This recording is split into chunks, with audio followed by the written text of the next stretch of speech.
مولا سبھی اور کیا چاہتا ہے، بس مغفرت کی عطا چاہتا۔ ایک آدمی کی طرف سے اور گائے بھینس اونٹ 7 آدمیوں کی طرف سے کافی ہو سکتی ہے،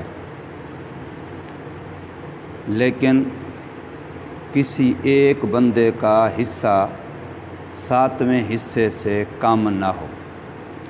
اسی طریقے سے اگر بڑے جانور میں 7 بندے شریک نہیں ہوتے، 7 سے کم آدمی، 2 آدمی، 3، 4، 5 مل کر کے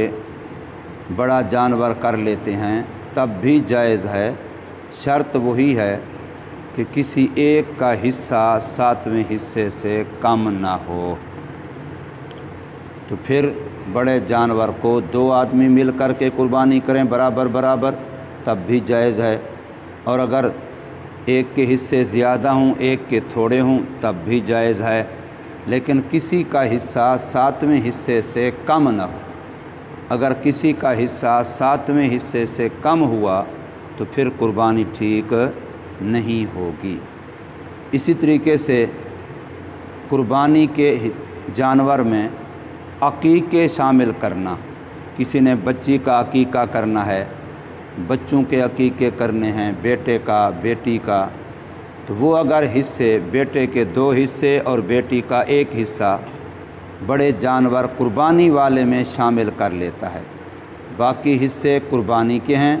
چاہے اسی کے اپنے یا کسی اور کے، اور کچھ حصے عقیقے کے ہیں، 1 ہیں، 2 ہیں، 3 ہیں، تو تب بھی قربانی بھی جائز ہے اور عقیقہ بھی جائز ہے، دونوں ہو جائیں گے۔ اسی طریقے سے قربانی کے مسائل میں سے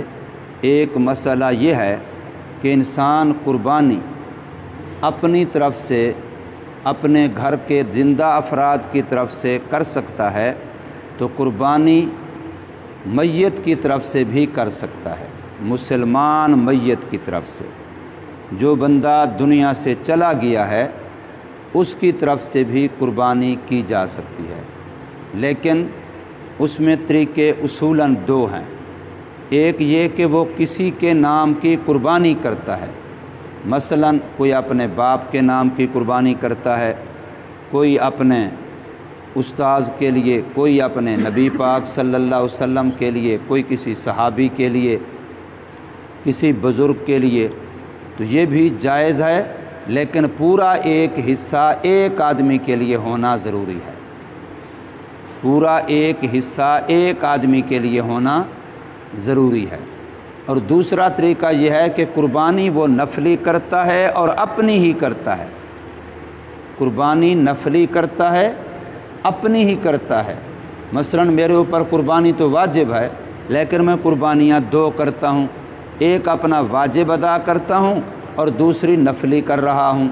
اب جو نفلی کر رہا ہوں اس کا ثواب میں کسی کو پہنچانا چاہتا ہوں، تو پھر چاہے وہ میں ایک آدمی کو پہنچاؤں، چاہے وہ پوری امت کو پہنچاؤں، پھر جائز ہے۔ قربانی چونکہ میں نے اپنے لیے رکھی ہے، اس لیے اب اس کا ثواب میں پوری امت کو پہنچا سکتا ہوں، اور وہ زندوں کے لیے بھی جائز ہے، مردوں کے لیے بھی جائز ہے، اور آنے والی نسلوں کے لیے بھی جائز ہے۔ جیسے حدیث پاک اگلے دن میں نے بیان کی تھی کہ رسول اللہ صلی اللہ علیہ وسلم نے 2 مینڈے ذبح فرمائے قربانی کے موقع پر، اور ارشاد فرمایا کہ ایک تو میری اپنی قربانی ہے اور دوسری میری امت کے غرباء کی طرف سے قربانی ہے جو قیامت تک آنے والے ہیں۔ اب وہ دوسری قربانی نفلی تھی، وہ بھی رسول اللہ صلی اللہ علیہ وسلم کی اپنی تھی، لیکن نفلی عمل کا ثواب دوسروں کو پہنچانا چونکہ جائز ہے، لہٰذا رسول اللہ صلی اللہ علیہ وسلم نے اس کا ثواب پوری امت کے غرباء کو پہنچایا ہے۔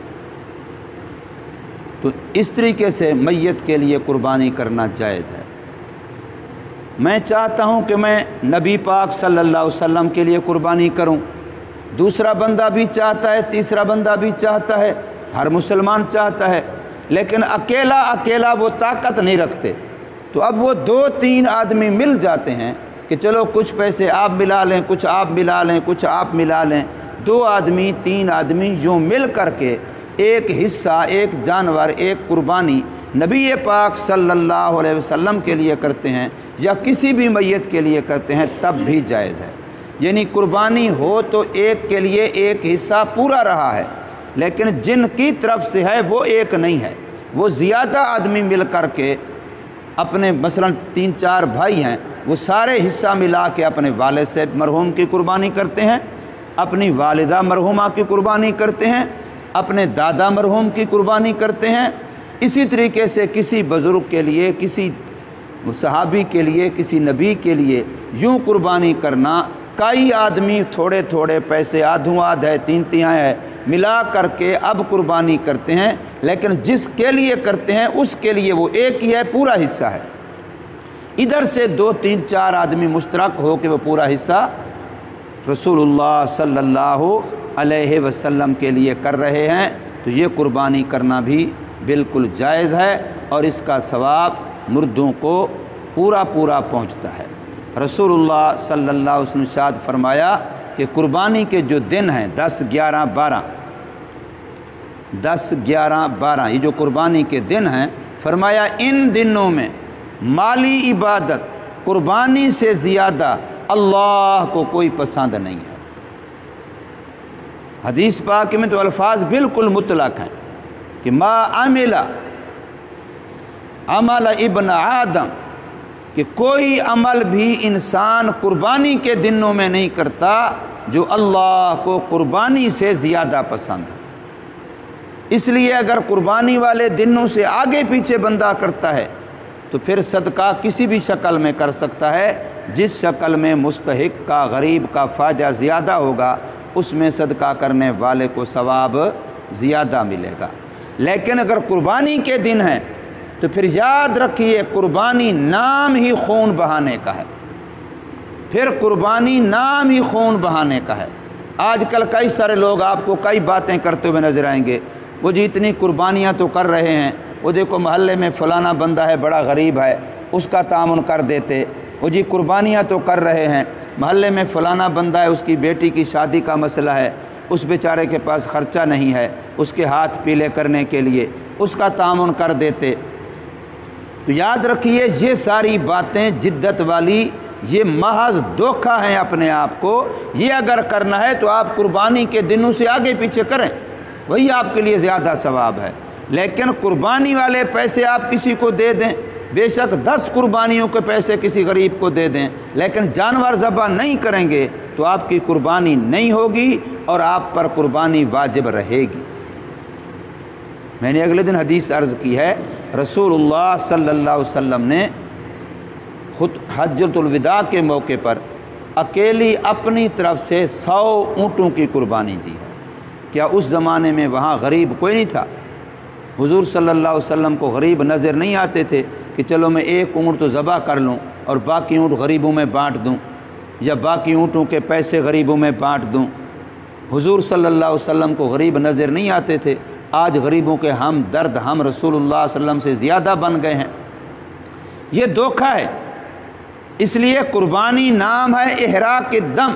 خون بہانا۔ اگر جانور ذبح کریں گے، خون بہائیں گے تب قربانی ہوگی۔ آپ 10,000 کی قربانی نہیں کرتے، 10 لاکھ کا صدقہ کرتے ہیں، صدقے کا ثواب اپنی جگہ پر، لیکن اگر واجب قربانی آپ پر تھی تو وہ کھڑی ہے، وہ 10 لاکھ کے صدقے سے بھی آپ کی واجب قربانی ادا نہیں ہوگی، وہ آپ کے ذمہ کھڑی ہے۔ بہت سارے لوگ یہ پوچھتے ہیں کہ بھی ویسے تو میں صاحب حیثیت ہوں، اللہ کی رحمت ہے، مجھے اللہ نے بہت کچھ دیا ہے، لیکن اب قربانی کے دنوں میں نقدی پیسے میرے پاس نہیں ہیں، تو آیا میں ادھار لے کے، قرض لے کے قربانی خرید کر کے اس طریقے سے قربانی کر سکتا ہوں؟ تو اس کا جواب یہی ہے کہ بالکل کر سکتا ہے، ضرور کرنی چاہیے۔ قربانی میری ایک ضرورت ہے، جیسے میں دنیا کی ضرورتوں کے لیے دوستوں سے، احباب سے، اپنے تعلق والوں سے قرضہ لے لیتا ہوں پھر دے دیتا ہوں، تو جیسے دنیاوی ضرورتوں کے لیے قرضہ لینا جائز ہے اور دینے والوں کے لیے دینا جائز ہے، تو دینی ضرورت کے لیے قرضہ لینا اور دینی ضرورت کے لیے قرضہ دینا یہ اس سے بھی زیادہ ثواب ہے۔ اس لیے یہ بھی ایک غلط بات مشہور ہے کہ جی قرضہ لے کے قربانی نہیں کرنی چاہیے۔ ہاں اس کو نہیں کرنی چاہیے جس پر واجب نہیں بنتی، جو مالی حیثیت میں ویسے کمزور ہے، اللہ نے اس پر واجب نہیں کی تو اس کو قرض لے کے قربانی نہیں کرنی چاہیے۔ ایک بات اور بڑی مشہور ہے کہ بھی قربانی کے مسئلے میں غریب پر اللہ نے بڑی سختی کی ہے اور امیر کو اللہ نے سہولت دی ہے۔ لوگوں کے اندر یہ بات مشہور ہے کہ غریب کی اگر قربانی ہو، اس نے لی ہو، وہ مر جائے، وہ گم ہو جائے تو اس کو دوسری ضرور لینی پڑتی ہے، اور اگر امیر کی ہو تو اس کی مرضی ہے۔ حالانکہ یہ بات غلط مشہور ہے۔ غریب کو اللہ نے پہلے بھی چھوٹ دی ہے کہ تو نہ کر، اس لیے وہ قرضہ نہ لے۔ امیر ہے تو وہ قرضہ لے، اس نے ضرور کرنی ہے، لیکن غریب کو اللہ نے چھوٹ دی ہے، تو نہ کر، تیرے لیے ضروری نہیں ہے۔ اور آج کل کم از کم جو نصاب بن رہا ہے وہ 85,000 روپیہ ہے، اور 85,000 روپیہ تمام زندگی کی ضرورتوں سے زائد ہو۔ رہائش کا مکان ضرورت ہے، چاہے کسی کی کوٹھی ہو، بنگلہ ہو، کنالوں میں ہو، مرلوں میں ہو، اپنی سواری گاڑی ہے، موٹر سائیکل ہے، کوئی ہے، وہ ضرورت ہے۔ گھر کے اندر جتنی استعمال کی چیزیں ہیں، چاہے لاکھوں کا فرنیچر ہے، لاکھوں کے برتن ہیں، لاکھوں کی چیزیں ہیں، لیکن استعمال میں ہیں، وہ ضرورت ہیں۔ ان ضرورت کی چیزوں سے ہٹ کر کے کسی کے پاس اگر 85,000 یا اس سے زیادہ کی مالیت ہے تو اب اس کے لیے قربانی کا حکم ہے، ورنہ قربانی کا حکم نہیں ہے۔ جس نے قرضہ دینا ہے اس پر قربانی کا حکم نہیں ہے۔ ہاں قرضہ منہا کرے کہ میں نے 3 لاکھ دینا ہے، 4 لاکھ دینا ہے، 10 لاکھ دینا ہے، چلو یہ میرے پاس جو اثاثے ہیں ان میں سے میں یہ دے دیا، اب میرے پاس کیا بچتا ہے؟ اگر اب بھی نصاب بچتا ہے 85,000 یا اس سے زیادہ بچتا ہے تو پھر اس پر قربانی ہے، ورنہ قربانی نہیں ہے۔ غریب آدمی کو چھوٹ تھی، وہ قربانی نہ کرے، نہ خریدے، لیکن اس نے جذبے سے، شوق سے، بچوں کے کہنے سے، جیسے کیسے بھی اس نے خرید کر لی۔ اب خرید کر کی اور قربانی ہی کی نیت سے کی تو اب اس کی بن گئی اپنے اوپر غیر لازم کو خود لازم کرنا۔ اللہ نے تو لازم نہیں کی تھی، اس نے خود خرید کر کے اپنے ذمہ لازم کر لی تو اب اس پر لازم ہو گئی۔ اب اس کا یہ جانور اگر تو موجود رہے تو اس کا ذبح کرنا ضروری ہے، منت کی طرح بن گیا۔ لیکن اگر اس کا جانور چوری ہو جاتا ہے، اس کا جانور مر جاتا ہے تو اب اس پر کوئی ضروری نہیں ہے کہ یہ دوسری لے، اس کا یہی قبول ہے۔ جو ہو گیا ثواب مل گیا، اس کو مر گیا ہے تب بھی، چوری ہو گیا ہے تب بھی، یہ دوبارہ نہ لے۔ لیکن اگر یہ پھر دوبارہ لے لیتا ہے، پہلا گم ہو گیا، نہیں ملا، اب اس نے پھر دوبارہ دوسرا لے لیا، حالانکہ شریعت نے اس کو پہلے کے وقت بھی کہا تھا کہ تیرے اوپر لازم نہیں ہے، اب دوسرے کے وقت بھی شریعت نے کہا ہے کہ تیرے ذمہ لازم نہیں ہے، لیکن اس نے پھر بھی شوق میں آ کر کے، جذبے میں آ کر کے، بچوں کے کہنے سے، ماحول سے متاثر ہو کے، جیسے کیسے بھی پھر دوبارہ لے لی۔ اب دوبارہ لینے کے بعد جب قربانی آئی، پہلے دن، دوسرے دن، تیسرے دن، خدا کا کرنا یہ کہ یہ بھی موجود ہے، ذبح کی ہے، یعنی ابھی وہ دوسری پہلے والی گم شدہ بھی مل گئی۔ فرض کر لو کہ وہ جو گم ہو گئی تھی پہلی وہ بھی مل گئی، تو اب اس نے دونوں کرنی ہے، چونکہ اس کی دونوں منت ہو چکی ہیں۔ غیر لازم کو اپنے اوپر یہ خود اپنے اختیار سے، اپنی مرضی سے خود لازم کر چکا ہے۔ اور اگر یہی معاملہ امیر کے ساتھ پیش آتا ہے کہ اس کی پہلی قربانی گم ہو گئی، چوری ہو گئی، اب اس پر لازم ہے کہ دوسری لے، شریعت اس کو کہے گی تو دوسری لے، اس نے دوسری لے لی، اب قربانی کے دنوں میں دوسری پہلی ذبح ہونے سے پہلے وہ پہلی والی گم شدہ بھی مل گئی، تو اب اس کو اختیار ہے کہ ان دونوں میں سے جس کو چاہے ذبح کرے، یا جو ان میں سے زیادہ قیمت والی ہے اسی کو ذبح کرے، اور دوسری نہ کرے، اس کو اختیار ہے۔ ہاں اگر دونوں کرے، سونے پہ سہاگا ہے، بہت اچھی بات ہے۔ چونکہ غریب پر لازم نہیں تھی، اللہ نے اس کو چھوٹ دی تھی، اس نے خود اپنے اوپر خرید کر کے لازم کی، پہلی بھی اور دوسری بھی۔ اور امیر پر تو چونکہ قربانی ویسے لازم تھی، اس نے پہلی خرید کی تھی تب بھی لازم تھی، اگر وہ گم ہو گئی اب شریعت اسے کہے گی دوسری لے، تیرے اوپر لازم ہے، تو صاحب حیثیت ہے، اب وہ دوسری لے گا۔ اگر ان میں سے دونوں مل جاتی ہیں، پہلی بھی مل جاتی ہے، تو چونکہ اس پر ایسا نہیں کہ منت بنی ہو، اس نے غیر لازم کو اپنے اوپر خود لازم نہیں کیا، شریعت نے لازم کی ہوئی تھی، اس لیے اس نے ایک کرنی ہے، چاہے دونوں میں سے پہلی کرے یا بعد والی، یا جس کی زیادہ قیمت ہے وہ کرے، اور چاہے تو دونوں کرے تب بھی کوئی منع نہیں ہے، لیکن لازم نہیں ہے۔ مگر غریب کے لیے دونوں لازم ہو جائیں گی، اس لیے کہ غریب نے خود اپنے اوپر لازم کی پنگا لیا ہے۔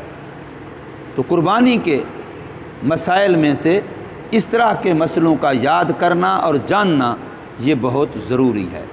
یاد رکھیے، پہلے بھی مرسلہ عرض کیا کہ عیب دار قربانی نہیں ہوتی۔ اب عیب دار کے اندر دو چیزیں ہیں، ایک وہ جانور عیب دار ہے جس کے جسم کا حصہ کم ہو جائے، مثلا دم اس کا 1/3 کم ہو گیا، ایک سینگ اس کا جڑ سے اکھڑ گیا بالکل، اب اس کے جسم کا حصہ کم ہو گیا، کان اس کا 1/3 سے زیادہ کٹ گیا، اب یہ اس کا جسم کا حصہ کم ہو گیا ہے، ایک اس کو عیب کہیں گے۔ نمبر 2 عیب اس کو کہیں گے کہ جو لوگ گوشت کا کام کرنے والے ہیں، کسائی لوگ ہیں، ان سے جانور کو دکھایا کہ اگر یہ بات نہ ہوتی تو جانور اتنے ہزار کا تھا، چونکہ اب اس کے اندر فلانی وجہ ہے اس لیے اب اس کی قیمت اتنا کم ہو گئی ہے۔ تو جس وجہ سے قیمت کم ہو جائے ویپاریوں کے نزدیک، کسائیوں کی سمجھ میں، تو وہ بھی عیب ہے، پھر اس جانور کی بھی قربانی جائز نہیں ہے، نہ تو جسم کا کوئی حصہ کم ہو اور نہ جانور کے اندر کوئی ایسی وجہ ہو کہ اگر وہ نہ ہوتی تو قیمت زائد ہوتی، اگر وہ ہے تو قیمت کم ہو گئی ہے، تو یہ عیب ہے۔ ایسے عیب دار جانور کی قربانی جائز نہیں ہے۔ اللہ تبارک و تعالی سمجھ نصیب فرمائے، عمل کی توفیق دے۔